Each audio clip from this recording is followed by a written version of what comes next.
Bismillahirrahmanirrahim. Assalamualaikum warahmatullahi wabarakatuh. Alhamdulillah, alhamdulillahirabbil alamin. Assalatu wassalamu ala asyrofil anbiya'i wal mursalin wa ala alihi wa ashabihi ajma'in. Amma ba'd. Baik, kami dari grup 2 yang mana grup 2 ini adalah temanya pembelajaran berdiferensiasi konten. Yang pertama saya akan mengenalkan anggota grup kami. Yang pertama adalah Melati Pramesti, yang kedua Zulima, yang ketiga Amiliana Malika, dan yang keempat saya sendiri Muhammad Rofa. Kemudian yang selanjutnya Galihuri Ekawati, kemudian Yuliana Puspitasari, dan yang terakhir Mati Rotur Rifkiyah. Baik, untuk presentasi yang pertama akan disampaikan oleh Zulimah. Waktu dan tempat saya persilahkan. Dalam video kali ini, kami akan menjelaskan beberapa topik. Yang pertama, tentang pengertian pembelajaran berdiferensiasi. Lalu dilanjutkan dengan topik kedua, yaitu tentang diferensiasi konten dan aspek-aspeknya. Dilanjutkan dengan topik 3, yaitu tentang implementasi berdiferensiasi konten. Dan topik terakhir, yaitu membahas tips pembelajaran dengan pendekatan konten. Pembahasan yang pertama yaitu tentang pengertian pembelajaran berdiferensiasi. Apa yang dimaksud dengan pembelajaran berdiferensiasi? Menurut Tomlinson, pembelajaran berdiferensiasi adalah sebuah usaha untuk menyesuaikan proses pembelajaran di kelas demi memenuhi kebutuhan belajar individu setiap siswa. Lalu, kenapa kita sebagai guru atau pendidik perlu menerapkan pembelajaran berdiferensiasi di kelas? Karena peserta didik memiliki karakteristik, kebutuhan, dan kemampuan yang berbeda. Pembelajaran berdiferensiasi tidak hanya berfokus pada produk pembelajaran, tetapi juga fokus pada proses, materi, dan lingkungan belajar. Lalu, bagaimana strategi menerapkan pembelajaran berdiferensiasi? Bisa dilakukan dengan 4 cara. Yang pertama yaitu diferensiasi konten, yang kedua diferensiasi proses, yang ketiga diferensiasi produk, dan yang terakhir diferensiasi lingkungan belajar.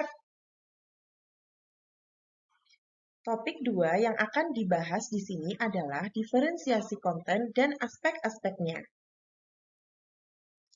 Setelah mengetahui tentang pengertian pembelajaran berdiferensiasi dan strategi penerapannya, yaitu diferensiasi konten, proses, produk, dan juga lingkungan belajar, nantinya semua strategi akan dibahas satu persatu.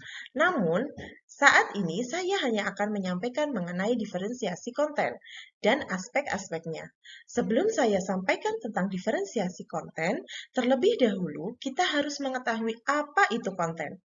Konten adalah apa yang kita ajarkan kepada peserta didik kita.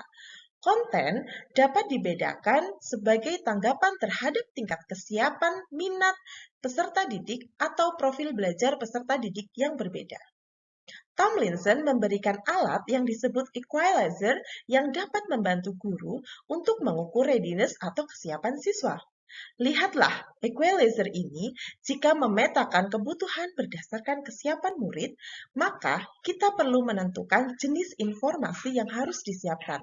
Siapa yang perlu diberikan bahan ajar yang sifatnya fondasional atau siapa yang sifatnya transformasional. Fondasional artinya mendasar. Transformasional sudah lebih siap, biasanya diberi tantangan research questions.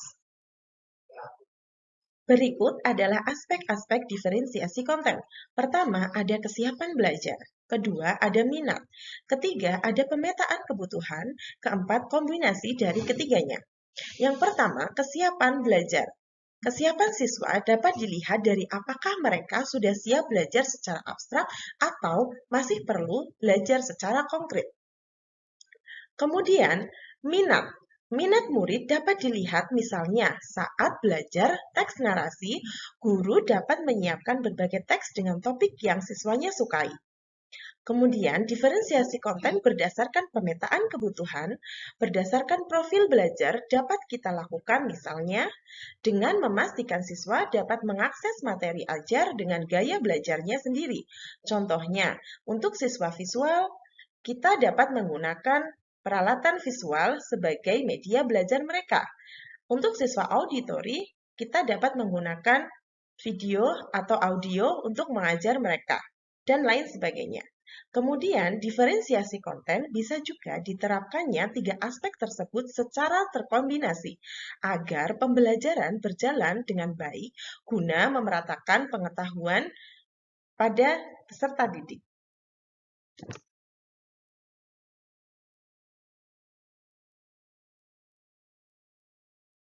Ada beberapa hal dalam implementasi berdiferensiasi konten. Salah satunya yaitu kesiapan belajar, di mana kapasitas untuk mempelajari materi baru. Yang pertama yaitu bersifat mendasar, bersifat transformatif, di mana saat murid dihadapkan pada satu ide yang baru yang mungkin belum dikuasainya, mereka akan membutuhkan informasi pendukung yang jelas, sederhana, dan tidak bertele-tele untuk dapat memahami ide tersebut. Mereka juga akan perlu waktu untuk berlatih menerapkan ide-ide tersebut. Selain itu, mereka juga membutuhkan bahan-bahan materi dan tugas yang bersifat mendasar serta disajikan dengan cara yang membantu mereka membangun landasan pemahaman yang kuat. Yang kedua adalah konkret abstrak. Di lain kesempatan, guru mungkin dapat mengukur kesiapan belajar murid dengan melihat apakah mereka masih di tingkatan perlu belajar atau mereka sudah siap bergerak mempelajari sesuatu yang lebih abstrak. Yang ketiga adalah sederhana kompleks. Beberapa murid mungkin perlu bekerja dengan materi lebih sederhana dengan satu abstraksi pada satu waktu. Yang lain mungkin bisa menangani kerumitan berbagai abstraksi pada satu waktu. Yang keempat adalah terstruktur open-ended, di mana kadang-kadang murid perlu menyelesaikan tugas yang ditata dengan cukup baik untuk mereka, di mana mereka tidak memiliki terlalu banyak keputusan untuk dibuat. Namun, di waktu lain, murid mungkin siap menjelajah dan menggunakan kreativitas yang mereka miliki. Poin kelima yaitu tergantung, dependent, mandiri, independen. Walaupun pada akhirnya kita mengharapkan bahwa semua murid dapat belajar berpikir, menghasilkan pekerjaan secara mandiri, namun sama seperti tinggi badan. Mungkin seseorang anak akan lebih cepat bertambah tinggi daripada yang lain. Dengan kata lain, beberapa murid mungkin akan siap untuk memiliki sifat mandiri yang lebih awal daripada yang lainnya. Yang keenam adalah lambat, cepat. Beberapa murid dengan kemampuan yang baik dalam satu mata pelajaran mungkin perlu bergerak cepat melalui materi yang telah ia kuasai atau sedikit menantang. Tetapi di lain waktu, murid yang sama mungkin akan membutuhkan lebih banyak waktu dari yang lain untuk mempelajari topik yang lainnya. Perlu diingat bahwa kesiapan belajar murid bukanlah tentang tingkat intelektualitas atau EQ. Hal ini lebih kepada informasi tentang apakah pengetahuan atau keterampilan yang dimiliki murid saat ini sesuai dengan keterampilan atau pengetahuan baru yang akan diajarkan. Adapun tujuan melakukan identifikasi atau pemetaan kebutuhan belajar murid, kesulitan pada bahan pembelajaran sehingga dipastikan murid terpenuhi kebutuhan belajarnya.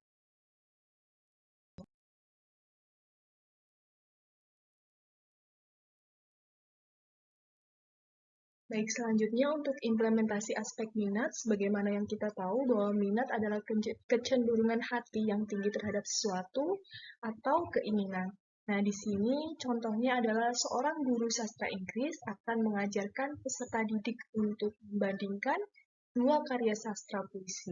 Setelah melakukan analisa profil dan kebutuhan peserta didik, kemudian guru mendapati bahwa minat peserta didik itu ternyata berbeda-beda. Nah, setelahnya, guru memberikan dua puisi kepada peserta didik berdasarkan minat masing-masing.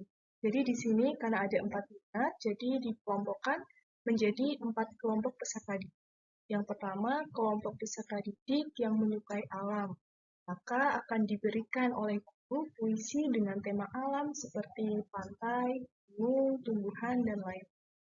Kemudian untuk kedua, kelompok peserta didik yang menyukai musik, maka akan diberikan puisi yang dimusikalisasi atau yang berhubungan dengan seni, instrumen, musik, dan lain-lain. Kemudian kelompok yang ketiga, kelompok peserta didik yang menyukai hal-hal berupa teoritis, maka guru akan memberikan puisi yang berhubungan dengan hal-hal filosofis, proses berpikir abstrak, dan lain-lain.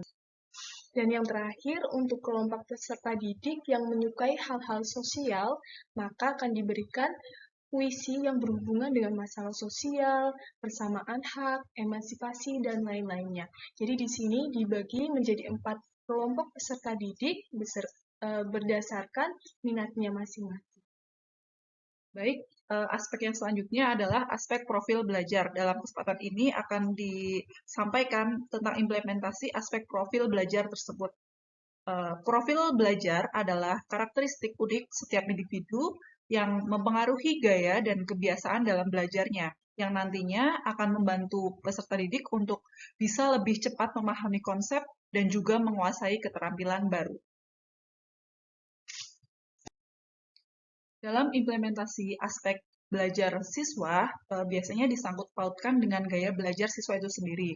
Gaya belajar siswa adalah kecenderungan spesifik seseorang siswa dalam menangkap atau menyerap dan memproses informasi atau materi pelajaran yang disampaikan oleh guru.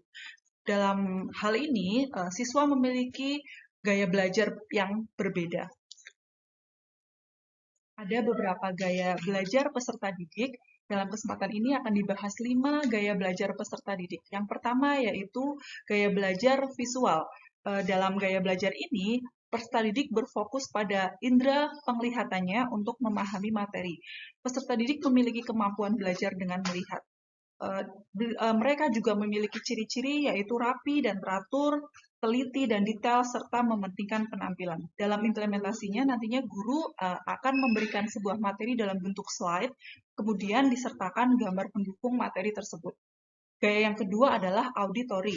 Dalam gaya belajar ini, peserta didik memiliki indera pendengaran yang lebih baik dan juga lebih fokus apabila mendengarkan ceramah atau mendengarkan materi yang disampaikan oleh implementasinya. Nantinya guru memberikan materi atau penjelasan dengan suara yang lantang dan jelas. Kemudian gaya belajar yang ketiga yaitu gaya belajar kinestetik. Dalam hal ini, peserta didik belajar dengan melibatkan gaya gerak dan juga pengalaman langsung. Jadi, implementasinya nantinya guru akan lebih banyak melakukan gerakan supaya peserta didik memahami apa yang disampaikan. Selanjutnya, yang keempat yaitu gaya belajar global. Dalam hal ini, nantinya peserta didik akan memiliki kemampuan memahami sesuatu secara menyeluruh. Jadi, dalam gaya belajar ini, peserta didik bisa termasuk gaya visual, auditory, maupun kinestetik. Kemudian, gaya belajar yang terakhir adalah analitik. Dalam hal ini, peserta didik cenderung dalam memahami materi atau segala sesuatunya harus ditelaah terlebih dahulu.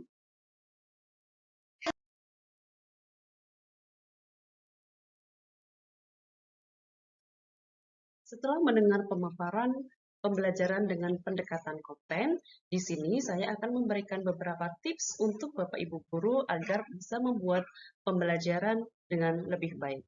Tips yang pertama yaitu kontekstual. Yang dimaksud dengan kontekstual di sini adalah pembelajaran disesuaikan dengan kehidupan nyata dan apa yang dibutuhkan siswa dan yang penting bagi siswa. Tips yang kedua yaitu memberikan penjelasan secara induktif.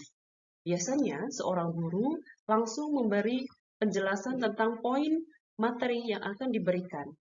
Hal ini baik, tetapi akan lebih baik jika seorang guru memberikan pertanyaan pemantik atau motivasi agar para siswa bisa menemukan sendiri materi inti yang akan mereka pelajari. Tips yang ketiga yaitu selalu ingat tema besar materi. Dalam suatu materi besar, biasanya guru akan membagi beberapa poin subtema dan melakukannya dalam beberapa kali pertemuan.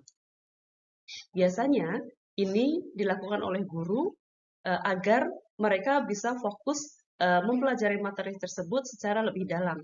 Tetapi kadang para guru lupa untuk melakukan hal ini baik, namun seorang guru harus selalu ingat agar bisa membuat satu materi dengan materi yang lain bisa bersatu dengan cara mengaitkan satu submateri dengan submateri yang lain. Tips yang keempat adalah kolaboratif. Seorang guru harus bisa menerapkan pembelajaran inquiry agar para peserta bisa melakukan diskusi dengan rekan sejawat agar mereka bisa menemukan pembelajaran yang mereka sesuai dengan gaya belajar mereka sendiri. Tips yang kelima yaitu uji pengetahuan siswa sebelum masuk materi. Pada saat apersepsi, guru diharapkan bisa memberikan